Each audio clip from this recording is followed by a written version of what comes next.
কে? কে তুমি? চিনতে পারছো না আমাকে? কে আমি? না, চিনতে পারছি না তোমাকে। কে তুমি? উত্তর দাও। বলো, তুমি কে? কে তুমি? অশরীরী ভূত। কি? ভূত তুমি? ভূত? হ্যাঁ, ভূতের বাড়ির ভূত। ভূতের বাড়ির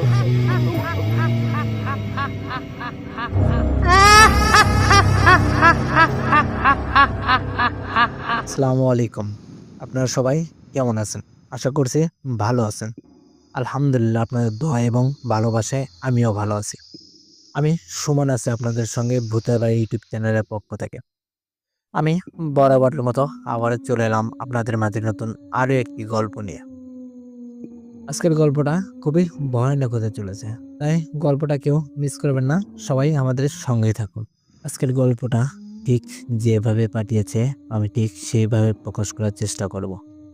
আসসালামু আলাইকুম সুমন ভাই, আপনি কেমন আছেন? আশা করছি ভালো আছেন। আলহামদুলিল্লাহ আপনাদের দোয়া এবং ভালোবাসায় আমিও ভালো আছি। আমার নাম আব্দুল আহাদ, বাড়ি রাজশাহী। আমি এর আগেও একটি ঘটনা আপনাদের মাঝে প্রকাশ করার চেষ্টা করেছিলাম, কিন্তু আমি সেখানে ব্যর্থ হই।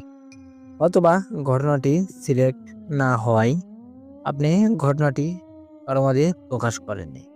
আবার নতুন করে একটি ঘটনা আপনাদের মাঝে শেয়ার করলাম।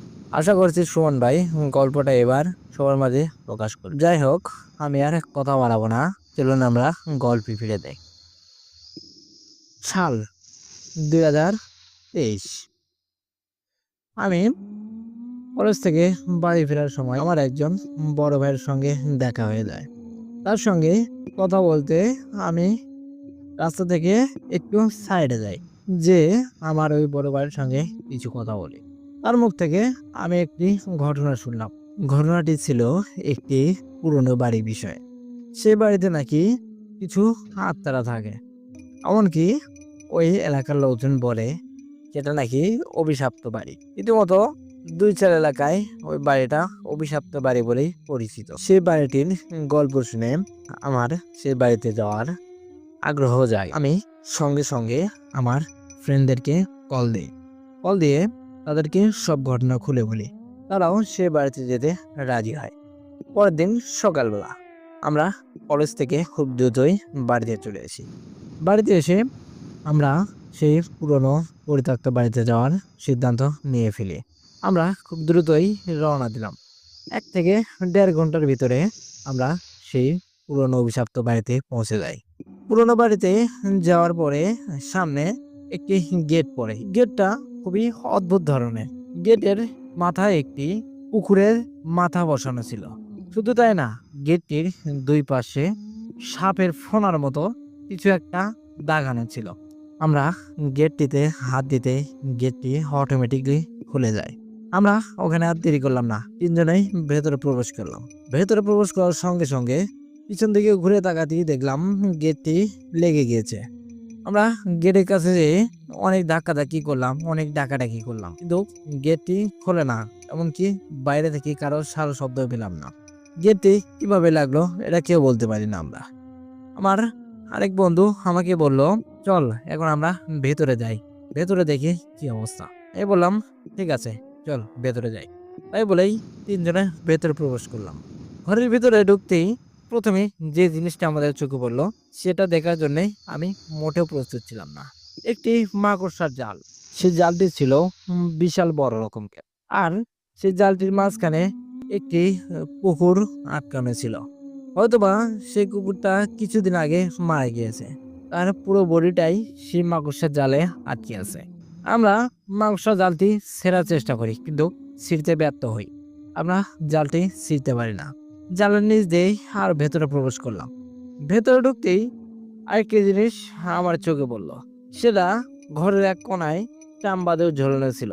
আমি ভেবেছিলাম চামবাদুরটা হয়তোবা প্লাস্টিকের হতে পারে, কিন্তু চামড়াটার কাছে যেতে দেখলাম চামড়াটা আসলে প্লাস্টিকের না, এটা জীবন্ত চামড়া।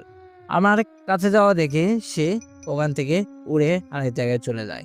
যাওয়ার সঙ্গে সঙ্গে খুবই অদ্ভুত ভাবে কোথা থেকে জানি 1.5 থেকে 200-র মতো চামবাদুর ঘরের ভিতরে এসে পাক পাতে থাকে আর খুবই ভয়ঙ্কর ভাবে ওরা চিৎকার করতে লাগে।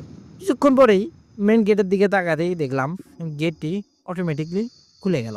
খুলে যাওয়ার সঙ্গে সঙ্গে আমরা ওখান থেকে বের হওয়ার জন্য দৌড় দিই। দৌড় দিতেই সাদা কিছু একটা যেন গেট দিয়ে ভেতরে প্রবেশ করি। প্রবেশ করার সঙ্গে সঙ্গে আবারও গেটটি লেগে যায়। আমরা ওখান থেকে আর বেরোতে পারলাম না। সাদা যে অবয়বটি আমাদের চোখের সামনে ভেতরে প্রবেশ করে। পিছন থেকে তাকাতে দেখি সে অবয়বটি আমাদের পিছনে দাঁড়িয়ে আছে। তার মুখটি খুবই ভয়ঙ্কর দেখতে। তার চোখ দুটো ছিল না, চোখ দুটো কালো বর্ণ দেখতে। লোকটিকে দেখে আমরা প্রচন্ড ভয় পাই। ভয়তে যেন আমাদের সারা শরীরটা শিউরে ওঠে। আমি আমার বন্ধুকে বললাম, এখান থেকে যেভাবে হোক বেরোতে হবে। সেই সাদা ব্যক্তি আমাদেরকে উদ্দেশ্য করে একটি কথা বলল। সেই কথাটা শোনার জন্য আমরা মোটেও প্রস্তুত ছিলাম না। সে লোকটি আমাদেরকে বলল, এখানে আসাটা খুবই সহজ, কিন্তু যাওয়াটা খুবই কঠিন। এখান থেকে যে একবার আসে সে আর বেঁচে ফেরে না। এখানে তাকে লাশ হয়ে থাকতে হয়।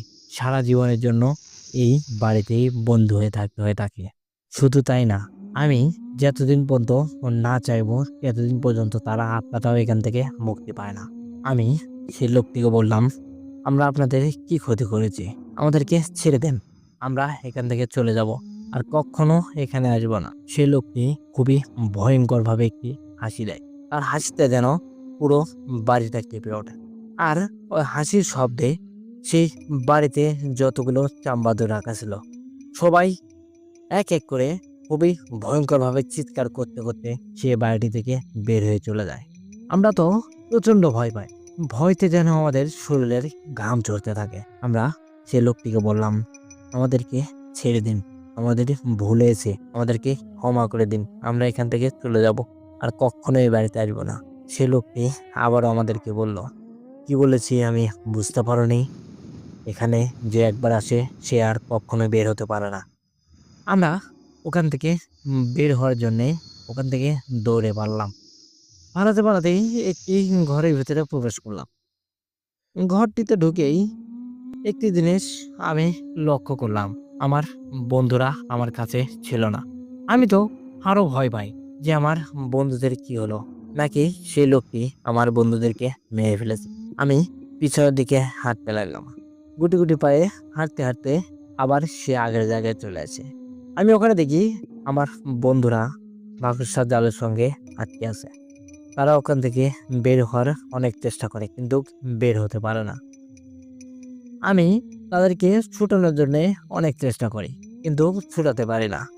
আমার তো অনেক কষ্ট হতে লাগলো। আমার বন্ধুরা আমার জন্য আজকে এত বড় বিপদে পড়েছে। আমি কি করবো বুঝতে পারি না। আমি অনেক চেষ্টা করি তাদেরকে ওখান থেকে মুক্তি করা, কিন্তু শেষ পর্যন্ত ব্যর্থ হই। তখনই আমার মাথায় একটি বুদ্ধি আসে। জিন ভূত তো আগুন দেখে ভয় পায়, আমার কাছে তো ম্যাচ আছে। আমি আর কোনো চিন্তা ভাবনা না করি ম্যাচটি বের করেই সেই মাকড়সার জালে আগুন ধরিয়ে দিই। সঙ্গে সঙ্গে আমার বন্ধুরা ওখান থেকে মাটিতে পড়ে যায়। আমি তাদেরকে ওখান থেকে তুলে নিয়ে সামনের দিকে দৌড়াতে থাকি। দৌড়াতে দৌড়াতে এক পর্যায়ে একটি ঘরের ভিতরে আটকা পড়ি আমরা। হয়তোবা কিছুক্ষণের জন্য হলেও ভেবেছিলাম যে হয়তোবা আমরা ওই ভয়ঙ্কর আত্মাটি বা জিনটির থেকে হয়তোবা মুক্তি পেয়েছি, কিন্তু আমার ভাবনাটা পুরোটাই ভুল। কিছুক্ষণ পরেই সেই লোকটি আবারও আমাদের সামনে এসে পড়ে, এবার অন্য একটি রূপে। এবার তার ঠোঁট দুটি কাটা ছিল, আগের মতোই, কিন্তু শুধু ঠোঁট দুটি কাটা। আমি তো ভয়ে হতভম্ব হয়ে লোকটির দিকে তাকিয়ে আছি। আমার বন্ধুরা আমাকে বলল, ভাই চল এখান থেকে পালিয়ে যাব। আমি বললাম, না, পালাবো না, এবার ওর সঙ্গে লড়াই করব। কিন্তু একটি কথা আমার মাথায় খেলেনি। আমরা মানুষ, তারা তো জিন জাতি, আমরা তো তাদের সঙ্গে কখনোই পেরে উঠবো না। আমি এসব কিছু চিন্তা ভাবনা না করেই তাকে একটি রড ছুঁড়ে মারি। রডটি তার শরীরটা ভেদ করে অন্য জায়গায় দিয়ে পড়ে। আমি আবারও কাঠের একটি চেয়ারের পাওয়া ওখানে ছিল, ওটা ফিকে মারি তার গায়ে, সেটাও তাকে লাগে না। সে রাগান্বিত হয়ে এসে আমার গলাটি চেপে ধরে। আমি তো হাত পা নেড়ে অনেক ছাড়ানোর চেষ্টা করি, কিন্তু পেরে উঠি না। তখনই আমার বন্ধুরা, তাদের কাছে ম্যাচ ছিল, ম্যাচটি দিয়ে আগুন ধরে দেয় সে জিনটির গায়ে। সে জিনটি তো আরও রাগান্বিত হয়ে যায়। সে এক থাবা দিয়ে আমার এক বন্ধুর কানটা ছিঁড়ে নিয়ে আসে। আমার বন্ধু তো মাটিতে পড়ে গড়াগড়ি খেতে লাগলো। সে খুবই ভয়ঙ্করভাবে চিৎকার করতে লাগলো। আমি আমার বন্ধুদেরকে নিয়ে ওখান থেকে পালানোর অনেক চেষ্টা করি, কিন্তু সেবারও ব্যর্থ হই। এসব করতে করতে কখন যে রাত 12টা বেজে গেছে আমি ভাবতেও পারিনি। এত রাত্রে আমি তো বের হতে পারতেছি না। আমি অনেক চেষ্টা করি বের হওয়ার, কিন্তু বের হতে পারি না। আবার বন্ধু আমাকে বলল, ভাই আমরা হয়তোবা আর বাঁচবো না, যদি এখানে মারাও যায় তারপরেও এই জিনটিকে আমরা ছাড়বো না। আমার কাছে ফোন আছে, আমি তো এটা ভুলেই গিয়েছিলাম। আমার বন্ধুর কথা শুনে আমার ফোনের কথা মনে হলো। আমি সঙ্গে সঙ্গে ফোনটি বের করে আমার বাড়িতে ফোন দিই। আমার বাবা ফোনটি রিসিভ করে। আমি সব ঘটনা আমার বাবাকে খুলে বললাম। আমার বাবা আমার কথাগুলো শুনে ওখানে আর এক মুহূর্ত দেরি করলো না। সঙ্গে সঙ্গে আমাদের মসজিদের হুজুরকে নিয়ে সে পরিত্যক্ত বাড়িতে পৌঁছে যায়। সেখানে যেয়ে দরজাটি ভেঙে ভেতরে প্রবেশ করে। ভেতরে প্রবেশ করেই সবার আগে আমাকে ডাক দেয়। আমরা তো আমার বন্ধুকে নিয়ে দৌড়িয়ে আমার বাবার কাছে চলে আসি। সেখানে আসতেই আমার সেই হুজুরকে চোখে পড়ল। হুজুরের সামনে যেয়ে আমি সবার প্রথমে তাকে সালাম দিলাম। আমার বন্ধুকে দেখে আমার বাবা তো প্রচণ্ড ভয় পেয়ে যায়। আমার বাবা আমার বন্ধুকে দেখে বলল, এর কানের কি হয়েছে? আমি সব ঘটনা আমার বাবাকে খুলে বললাম। আমার বাবা কথাগুলো শুনে চোখে পানি আর ধরে রাখতে পারল না। আমার বাবা আমাকে বলল, আর চিন্তার কোনো কারণ নেই, এ দেখ হুজুরকে নিয়ে এসেছি, এখন যা করার হুজুরই করবে। হুজুর ওখানে আর দেরি করলো না, আর একটু ভিতরে প্রবেশ করলো।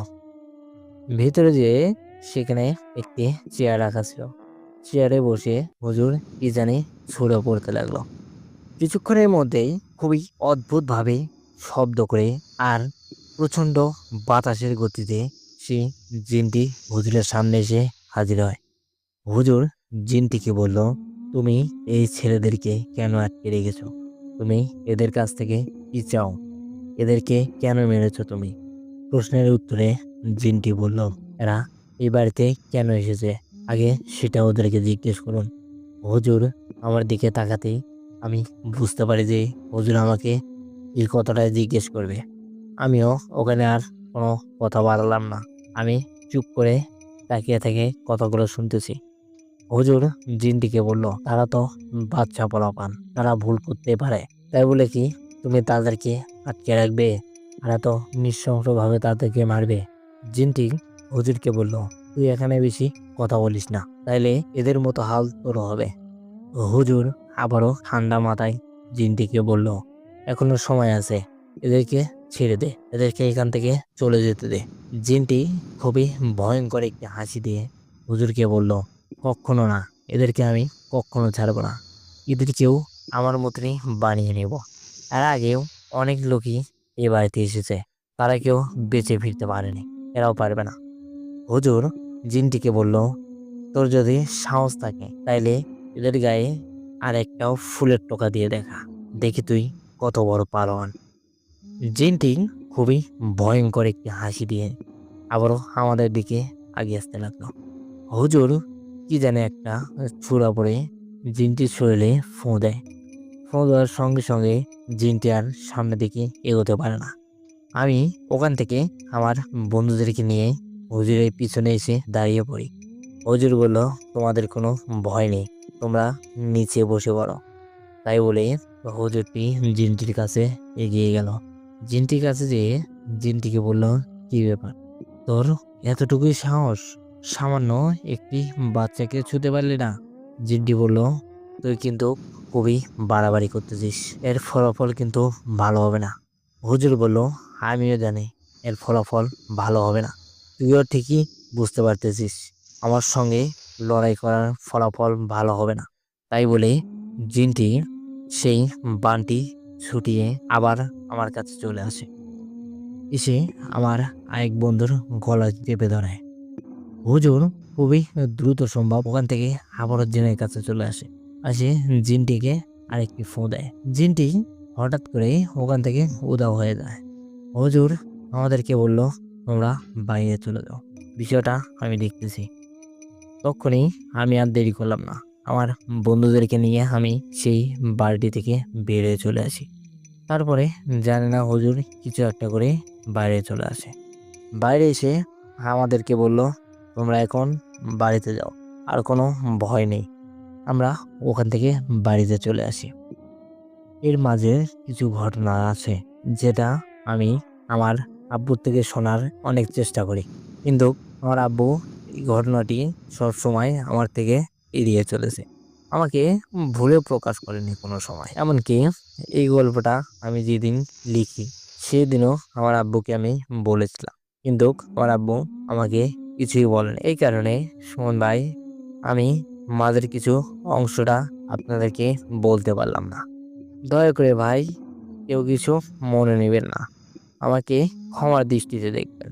আমি আর গল্পটি বড় করব না, আমি বিদায় নেব। আর একটি কথা বলতে চাই, সেটা হলো যে আমার লেখায় বা বলাই কোনো যদি ভুল ত্রুটি হয়ে থাকে তাহলে আমাকে দয়া করে মাফ করে দেবেন, কেউ মনে কষ্ট রাখবেন না।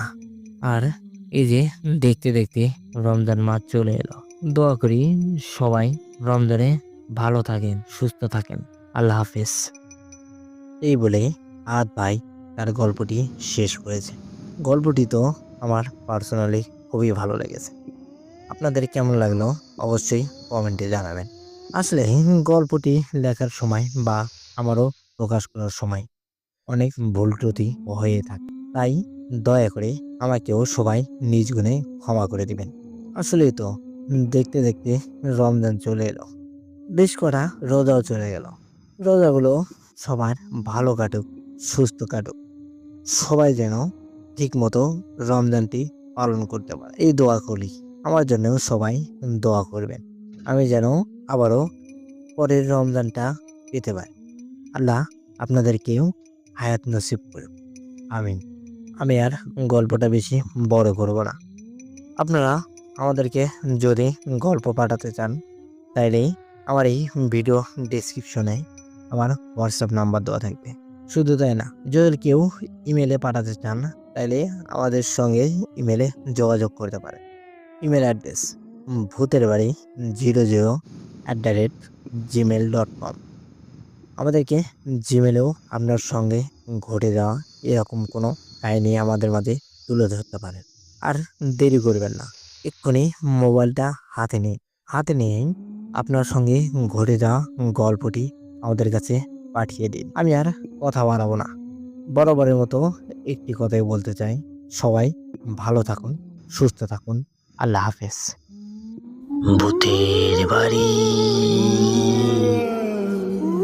এখানে গল্প নয়, ঘটনা শোনানো হয়।